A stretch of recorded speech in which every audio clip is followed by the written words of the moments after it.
안녕하세요. 저는 최근에 연봉을 20% 올려 제2기획의 자회사인 PT코리아에 AE 직무로 이직을 하게 되었는데요. 원래는 면접은 가보지도 못했는데 4가지 구조를 바꾸고 나서 이직에 성공하게 되었어요. 최근 AI의 영향도 있고 커리어 점프다 이직자들에 대한 합격 허들이 굉장히 높아진 것이 체감되더라고요. 저도 3년차로서 이직을 약 6개월 정도 진행을 하며 정말 체감했던 부분들이에요. 저와 같은 고민을 하고 계실 분들을 위해서 그동안 제가 겪었던 시행착오들과 이직에 성공할 수 있었던 4가지 팁을 알려드릴게요. 제 직전 회사는 작은 규모의 홍보대 행사였고 저는 AE 직무로 근무하면서 삼성 스토어 콘텐츠 기획 및 오프라인 행사 운영, 프로모션 기획, 클라이언트 커뮤니케이션 등을 담당했습니다. 주로 디지털 SNS 중심의 마케팅을 담당했어요. 다만 주도적인 업무보다는 규모가 작고 단순 운영 중심의 업무를 주로 담당하다 보니까 전략적인 마케팅 경험과 규모 있는 프로젝트를 경험하고 싶다는 생각이 커지면서 이직을 결심하게 되었는데요. 처음에는 채용 공고를 보며 자소서를 작성하고 포트폴리오를 수정하는 방식으로 준비했지만 지원하는 시도수 대비해서 결과가 아쉬운 경우가 많았고 이건 뭔가 잘못되고 있다는 생각이 들더라고요. 냅다 퇴사하고 이직을 준비하는 것은 리스크가 있다는 생각이 들어서 일과 이직을 병행하며 준비하느라 안 그래도 투자할 수 있는 시간이 한정적이었는데요. 이대로 그냥 방향성 없이 준비하면 의미가 없다는 생각이 들었고 얼마 없는 나의 시간을 효율적으로 쓰기 위해서는 체계적인 방향 설정이 중요하다고 생각했어요. 다만 저는 예전 회사는 스카우트 되어서 이직했던 케이스고 저 혼자 준비하는 이직은 처음인지라 방법을 잘 모르겠더라고요. 도움을 받기 위해서 강의나 자료들을 수소문해서 찾아보다가 인스타그램을 통해 취업정보회사 제로베이스라는 곳을 알게 되었는데요. 제로베이스를 수강하고 합격하신 분의 후기를 봤는데 실제 합격사를 중심으로 컨설팅이 진행되고 있다고 느껴졌어요. 홈페이지를 둘러보니까 취업 상담을 무료로 해준다고 하길래 솔직히 신뢰할 수 있는 서비스가 맞는지 알아보고 싶기도 했고 무엇보다 지금 제 상황에서 어떤 방향으로 준비해야 할지 감이 안 와가지고 취업에 대한 방향성도 함께 잡고 싶어서 상담을 한번 받아봤습니다. 상담을 받아보니 취업 상담 매니저님이 현재 제 상황에서 어떤 전략이 필요한지 구체적으로 설명을 해주셔서 단순히 학원이나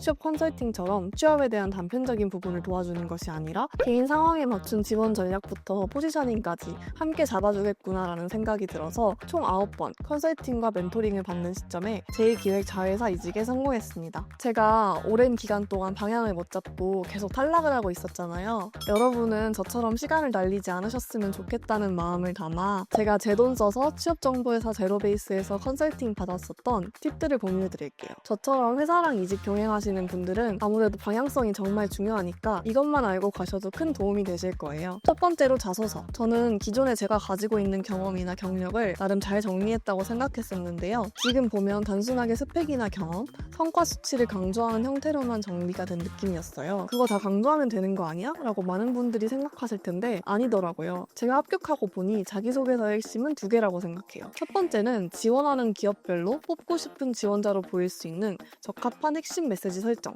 제가 왜 이렇게 생각했냐면 저는 현직 카카오 마케팅팀에 계신 멘토님에게 피드백과 청탁을 받았는데요. 멘토님은 제 자소서를 보더니 회사 입장에서 왜 이 사람을 뽑아야 하는지를 기준으로 써야 한다고 코멘트를 해주셨어요. 저는 핵심 메시지를 설정하기 위해서 기존 자소서를 그대로 활용하기보다는 기업마다 채용 공고와 특징을 분석하고 제로베이스에서 주는 취업 자료들을 열심히 모아 기업별로 JD를 뜯어보며 기업이 원하는 지원자의 유형은 무엇인지 파악한 이후에 핵심 메시지를 설정해서 자기소개서에 녹여냈습니다. 여러분도 꼭 JD를 샅샅이 뜯어보시고 기업이 원하는 유형을 파악하고 그에 맞는 메시지를 정하세요. 그리고 2번째는 자소서의 문장 구조와 전달 방식 구조화인데요. 저는 멘토님에게 문장 구조와 전달 방식에 대한 피드백을 받으면서 훨씬 설득력 있는 자소서를 만들 수 있었어요. 그래서 기존처럼 경험을 나열하거나 성과 수치만 강조하는 방식이 아니라 직무 적합성, 이 사람이 일을 잘할 수 있는가? 조직 적합성, 우리 조직에서 잘 맞는가를 동시에 증명하는 방향으로 자소서를 완전히 수정하게 되었습니다. 사례를 하나 말씀드리자면 기존에는 삼성 스토어 프로젝트 경험을 라이브 커머스 및 SNS 콘텐츠를 운영하며 고객 참여를 유도했습니다. 처럼 단순 실행 중심으로 작성했었고 성과를 강조하더라도 구독자 수 증가, 참여율 상승처럼 결과 위주로만 나열하는 방식이었습니다. 하지만 이 방식은 내가 어떤 판단을 했는지, 왜 그렇게 했는지, 실제로 내가 한 역할이 무엇인지가 드러나지 않아 수많은 지원자들과 차별화가 되지 않았던 것 같더라고요. 멘토님이 자소서를 문제 정의, 판단 근거, 실행, 성과, 회사, 기업 이 구조로 바꾸는 것이 필살기라고 알려주셨는데요. 위 구조가 반영된 제 자소서의 일부를 공유드릴게요. 기존 SNS 콘텐츠가 노출 중심으로 운영되며 실제 매장 방문 및 구매 전환으로 이어지지 않는다는 문제를 인식했습니다. 이에 고객 행동 흐름을 분석해 티징, 라이브, 리마케팅 구조의 3단계 퍼널을 설계했고 콘텐츠를 신제품, 판촉, 참여형으로 재구성했습니다. 또한 라이브 전후 CTA 노출 타이밍을 조정하는 방식으로 구체적인 액션을 설계했습니다. 그 결과 구독자 수 증가 및 전환율 개선이라는 성과로 이어졌고 단순 운영이 아닌 구조 설계를 통한 성과 개선 경험으로 정리할 수 있었습니다. 정말 도움이 되는 구조라서 구조를 기억하고 제 자소서를 참고하셔서 여러분의 자기소개서를 다듬어 보시면 좋을 것 같아요. 다음은 포트폴리오. 저 혼자 준비하는 과정이 막막해서 크몽이나 다른 현직자들에게 비용을 들여 피드백을 받았는데 누구는 이게 맞고 저건 안 맞다, 레이아웃을 바꾸자, 가독성이 안 좋다 등 늘 주관적이고 다른 의견들을 주셔서 막막했어요. 하지만 제로베이스에서 피드백을 주시는 멘토님들은 다 같은 의견과 기준을 제시해 주시더라고요. 그래서 더 신뢰하면서 디벨롭할 수 있었던 것 같아요. 포트폴리오를 구성할 때 단순 결과 나열이 아니라 문제 정의, 실행, 성과 흐름으로 재구성했어요. 이게 바로 수백 개의 서류를 보는 면접관들이 한눈에 더 이해하기 쉬운 구조라고 하시더라고요. 저는 포트폴리오를 구성할 때 단순히 결과나 성과를 나열하기보다 어떤 문제 상황이 있었고 그 문제를 어떻게 정의했는지 그리고 어떤 판단을 통해 실행했는지 이 흐름이 끊기지 않도록 구성하는 데 집중했는데요.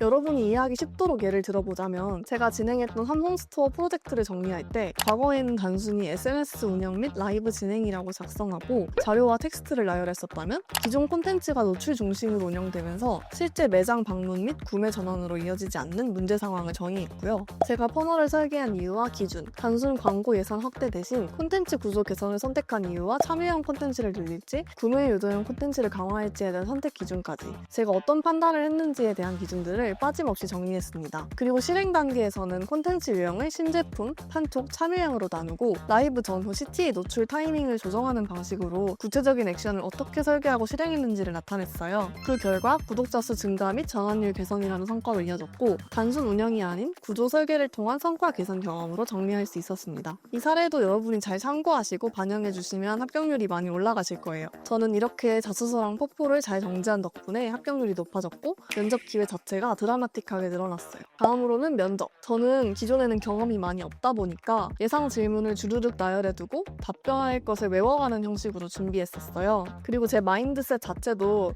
붙으면 가지 뭐 난 다 잘해 라는 생각으로 면접에 임했고 아무래도 경험이 많이 없다 보니까 경험이 많은 척 이것저것 다 해본 척을 많이 했는데요. 면접관 분들은 면접을 보면 몇 마디 만에 다 알아보시는 것 같더라고요. 질문에 대한 기계적인 답변 방식과 태도가 탈락 원인이었던 것 같아요. 면접은 카카오 브랜드 마케팅 경험이 있으신 신바 멘토님의 도움을 받았는데요. 공고의 JD를 늘 분석하고 그 안에 해답이 있다고 강조하셨어요. 특히 논리 구조를 잡아주신 부분이 도움이 되었습니다. 과거에 했던 예상 질문 중심으로 달달 외워 준비하기보다는 제 경험을 어떻게 전달할지 구조화하는 방식으로 준비했습니다. 먼저 면접에서 제가 어필할 경험과 성과들을 정리했고요. 특정한 질문이 나올 때 이 경험과 성과를 어떤 식으로 답변할지 정리했어요. 예를 들면 공고 JD에 자주 나오는 키워드들을 보면 회사가 원하는 역량들이 있거든요. 그 역량과 적합한 제 경험들을 리스트업해두고 주로 나오는 질문들이 있잖아요. 성공 경험, 본인의 강점, 무엇을 기여할 수 있는가 등등 그런 질문들에 대해 내가 미리 정리해둔 경험을 어떻게 풀어서 답변할 것인지에 대한 정리를 하고 나서 면접에 참석하니까 어색하게 달달 외운 것처럼 면접을 보는 것이 아니라 자연스럽게 제 경험을 인터뷰하는 느낌으로 보게 되더라고요. 이렇게 준비한 덕분에 훨씬 더 안정적으로 면접 질문을 답변할 수 있었고 이직에 성공할 수 있었다고 생각해요. 임원 면접을 준비하고 계신 분들도 있을 것 같은데 임원 면접에서 가장 중요한 것은 마인드 세팅인 것 같아요. 제가 면접을 준비할 때 멘토님이 임원은 이미 지원자가 자사에 맞는 인재라고 생각한다 때문에 임원의 배경을 우선 확인하고 그 임원이 생각할 만한 기본적인 소양과 기본 태도를 파악해보시고 그에 맞는 애티튜드를 보여주면 된다고 하셨는데요. 때문에 열정을 너무 보이려고 하거나 말을 장황하게 하기보다는 임원이 아닌 신규 광고주와의 첫 대면 자리라고 생각하라고 하신 답변이 기억에 남았고 그게 많이 도움이 되었던 것 같아요. 마지막으로 제가 가장 중요하다고 생각하는 이직 방향성과 나의 포지셔닝 설정. 저는 사실 취업정보회사에 가입한 이유가 방향성을 잡기 잡기가 어려워서였는데요. 이직의 첫 걸음이라고도 할 수 있는 방향성과 나의 포지셔닝 설정이 저는 지금 와서 봐도 이직에서 가장 중요하다고 생각해요. 제 개인적인 회고를 해보자면 이직을 준비하던 초반에 잘 안 됐던 이유는 아무래도 기업이 원하는 게 뭘까? 이걸 잘 이해하지 못했던 것 같아요. 그래서 학벌이 딸리나?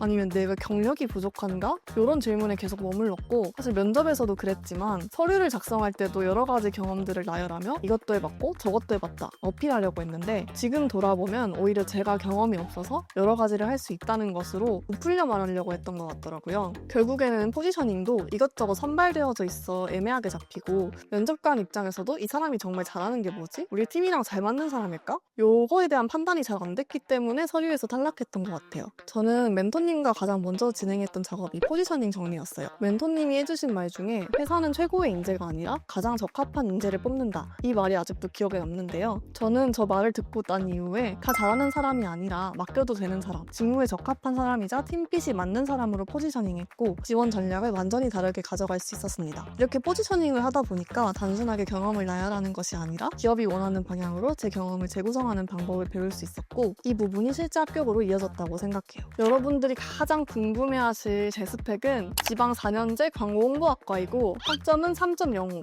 유관 자격증도 전혀 없다고 보시면 되고요. CS 리더스 관리자? 요 정도? 어학도 사실 하나도 없어요. 그리고 경력의 경우에는 만 2년 7개월, 요거 같은 경우 인턴 6개월 포함입니다. 저는 지금은 대한민국에서 제일 큰 광고 대행사인 제일기획에서 업무를 경험하고 있는데요. 글로벌 대기업의 SNS를 운영하거나 훨씬 규모 있는 프로젝트를 경험하니까 제 커리어 성장 측면에도 큰 도움이 될 것 같고 체계적인 환경에서 일할 수 있게 되어 정말 만족해요. 그리고 복지는 회사에서 점심 식사 제공이 되고 복지물, 어학 지원비, 체력 증진비 등등 소소한 복지가 많은 것 같고 무엇보다 급여가 20%나 상승한 점이 가장 만족스러워요. 제가 오늘 공유드린 내용이 이직을 준비하고 계신데 아직 방향성을 잡지 못한 분들에게 도움이 되었으면 좋겠어요. 이직 준비해보신 분들이면 아시겠지만 요즘 경력직에 대한 채용 허들이 굉장히 많이 높아져서 치밀하게 준비하지 않으면 서류통과 한계조차 하기도 진짜 어렵거든요. 꼭 방향성부터 잡고 이직 준비하시는 걸 추천드리고 혼자 방향성을 잡기 어렵거나 현직자나 면접관 혹은 임원분들에게 검증된 방향성을 피드백받고 도움받고 싶다 하시는 분들은 취업정보회사 제로베이스를 추천드리고 싶어요. 취업 방문 상담은 무료니까 상담이라도 받아보시는 거 진짜 추천드려요. 혼자 준비한다면 방향성 잘못 잡거나 오래 시간이 걸릴 텐데 그 시간을 진짜 확실하게 아낄 수 있을 거예요.